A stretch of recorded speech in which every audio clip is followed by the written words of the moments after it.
Inaalam ng mga otoridad kung sinong nasa likod ng sinasabing hazing na naging sanhi ng pagkamatay ng law student na si Mark Andre Marcos. May live report si June Veneracion. June?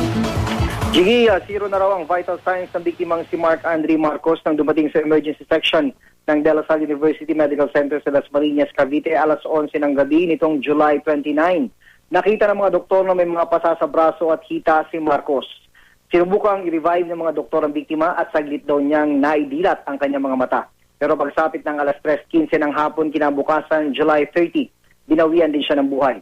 Wala pang matukoy na suspect, inaalam pa rin kung saan eksaktong nangyari ang krimen.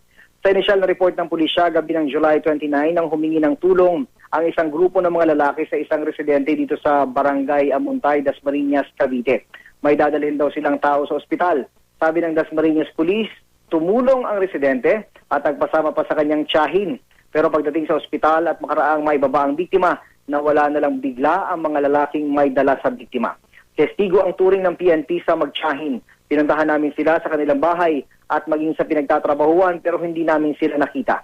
Personal naman nagpunta sa San Beda College ang Chief of Police ng Dasmariñas, Cavite para sa mag-follow-up investigation. Kinumpirma ng eskwelahan na estudyante nga ng San Beda College of Law ang biktima. Makikipagtulungan daw ang San Beda College at nagsasagawa na rin sila ng sariling investigasyon. Umapila ang mga otoridad sa iba pang testigo na makipag-ugnayan sa kanila para malutas agad ang kaso. Jiggy? Maraming salamat, June Veneracion.